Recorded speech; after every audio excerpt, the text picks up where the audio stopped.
एक तरफ सरकार स्वच्छ भारत अभियान को सफल बनाने के लिए लोगों को विभिन्न कार्यक्रमों के जरिए जागरूक कर रही है, लेकिन दूसरी तरफ सरकारी कार्यालयों में ही गंदगी और साफ सफाई ना होना कहीं ना कहीं स्वच्छ भारत अभियान को लेकर अधिकारियों के रवैये पर प्रश्न खड़ा करता है। बात कर रहे हैं बिश्नाह तहसील कार्यालय की, जहां पर हर तरफ गंदगी ही गंदगी है। इमारत के अंदर हो या फिर बाहर, कहीं भी साफ सफाई नहीं है। इसके साथ ही अगर बात की जाए तहसील कार्यालय की इमारत की, तो ऐसा लग रहा है कि जब से ये इमारत बनी है उसके बाद इसे कभी पेंट किया ही नहीं गया। अगर रात के समय इस इमारत को देखा जाए तो ऐसा लगे कि ये सालों से बंद पड़ी कोई पुरानी इमारत है जो कि खंडर में तब्दील हो गई है। ऐसी इमारत में कैसे काम हो रहा होगा जहां कहीं भी साफ सुथरा वातावरण नहीं है। इसे लेकर वहां के लोगों का क्या कहना है, आइए आप भी सुनिए।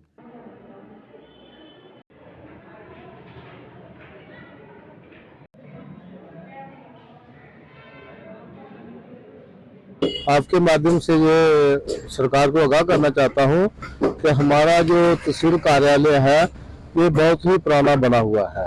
बहुत देर पहले ये बनी थी बिल्डिंग इसकी, लेकिन उसके बाद इस बिल्डिंग का कोई भी रख रखाव नहीं किया गया। आज भी अगर आप जाकर के बिल्डिंग देखेंगे उसके अंदर कि कचरे ने तो अपना वहाँ पे डेरा जमाया हुआ है।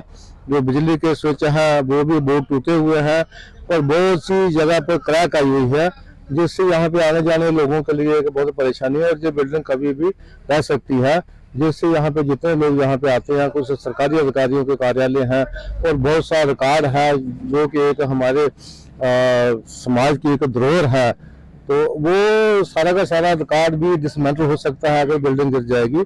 तो मैं आपके माध्यम से आपके हिसाब से ये निवेदन करूंगा कि तहसीलदार साहब तो शायद इलेक्शन में बिजी हैं कि वो इस तरफ ध्यान दें और इस बिल्डिंग की रख रखाव के लिए और इसके किसी भी तरह से जल्दी इसकी रिपेयर के लिए एक उच्च कदम उठाया जाए, ताकि बरसात से पहले पहले ये बिल्डिंग सिक्योर हो जाए और पता चले कि बिल्डिंग ये बाकिया रहने योग्य है और इसमें ऑफिस कार्यालय चल सकते हैं। हम कुछ बात करें बाथरूम की भी है, बाथरूम कुछ बंद पड़े हैं और जो खुले पड़े हैं उनकी साफ सफाई भी। बाथरूम के बारे में तो मैं आपको ये कहूँगा कि ये तो एक जो स्वच्छ भारत अभियान चलाया गया था, ये जो समझो कि उसकी एक तरफ से धज्जियां उड़ाई गई हैं कि स्वच्छ भारत अभियान के नाम के ऊपर करोड़ों अरबों खरबों रुपए के घोटाले हुए हैं कि जगह जगह शौचालय तो बनाया गया है, लेकिन वो शौचालय कहीं भी यूज नहीं है।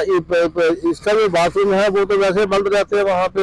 अगर वहाँ पे 50% से ज्यादा लेडीज आती है तहसील परिषद में, कोई परिषद में, लेकिन वहाँ पे लेडीज बाथरूम हर 24 घंटे बंद रहते हैं, तो लेडीज के लिए सबसे बड़ी समस्या आती है। तो मैं कहूँगा कि ये स्वच्छ भारत अभियान के तहत अगर सरकार एक तरफ कहती है कि हम स्वच्छता को लेकर के चल रहे हैं, स्वच्छता को लेकर के चल रहे हैं, तो ये अभियान कहाँ नजर आता है? जब ये यहाँ पे पूरी तहसील के लोग विजिट करते हैं तो वहाँ जो अगर बाथरूम बंद है तो मैं समझता हूँ कि ये उनका जो स्वच्छ भारत अभियान है बिल्कुल जीरो है।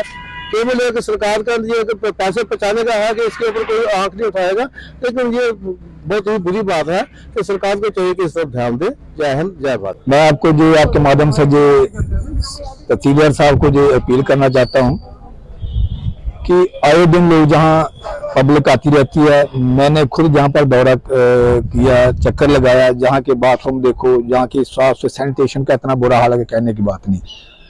नीचे जहाँ पर फ्रिज लगा, पानी पीने वाला फ्रिज लगा, वो भी गंद पड़ा हुआ है। आज इतनी महामारी पड़ रही है बीमारियों से कहने की बात नहीं।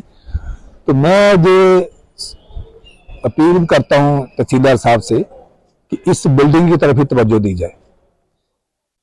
कई पुरानी सालों से जो बनी हुई है जो बिल्डिंग, तो जो गिरने के कगार में, तो इस बिल्डिंग की पहले इसकी रिपेयरिंग होनी चाहिए, रेनोवेशन होनी चाहिए, क्योंकि कहीं भी कभी किसी टाइम भी कोई हादसा हो सकता है। तो मैं यही अपील करना चाहता हूं कि आम पब्लिक जहां डेली चली रहती है, अगर कहीं खुदा न खास्ता कोई ऐसा हादसा हो गया तो उसका जिम्मेदार कौन होगा? तो मैं साथ साथ में जो कहना चाहता हूं कि जहां का सैनिटेशन का इतना बुरा हाल है, जहां के बाथरूम देखो ऊपर सरकारी दफ्तरों के, सर कुछ बाथरूम बंद है, कुछ खोले, कोई लेडीज आ जाती है, वो कहाँ जाएगी? देखो ये तो इसीलिए मैं अपील कर रहा हूँ ना तहसीलदार साहब से कि आप खुद इसका दौरा करो, खुद मौके पर जाकर देखो कि बाथरूम की हालत क्या है।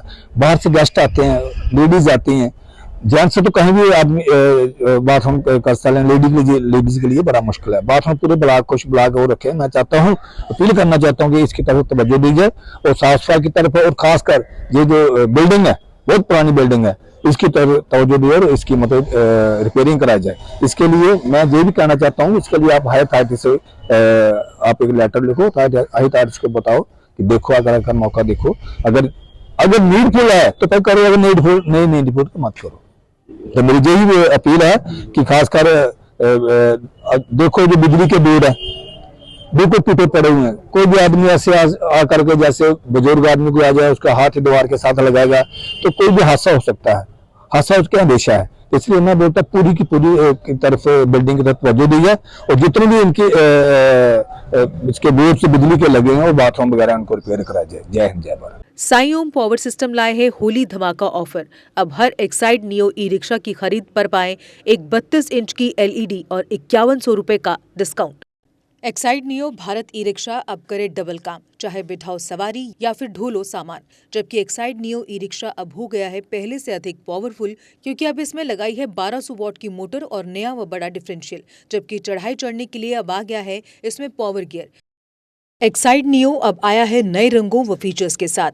मजबूत बॉडी, शानदार डिजाइन, आरामदायक राइड और असाधारण खूबियों से लैस नए जमाने की इस ई रिक्शा में मिलेगा रियर व्यू मिरर जो LCD डिस्प्ले में बदल जाए और ड्राइवर को बिना सर घुमाए गाड़ी को बैक करने में मदद करे। इस तकनीक में पहली बार पीछे कैमरा लगाकर ये अनूठी विशेषता प्रदान की गई है। चमकदार व ज्यादा तेज इंडिकेटर, लंबे समय तक चलने वाली बैटरी, बेहद शानदार LCD इंस्ट्रूमेंटेशन पैनल, मनमोहक आवाज वाले speaker, FM system, flexible roof के बदले बहुत ही सख्त उच्च ग्रेड की मेटेलिक रूफ, इनबिल्ट चार्जर, नए सुरक्षित रिम और अधिक पावर की मोटर के साथ बेहतरीन सस्पेंशन जो दे झटकों से आराम। तो देर किस बात की, आज ही आएं और अपना Exide Neo e rickshaw book करवाएं। हमारा पता है Sai Om power system, last matador stop, Anand Nagar, Bohri, Jammu संभाग में। डीलर बनने के लिए संपर्क करें 0191 2554 360।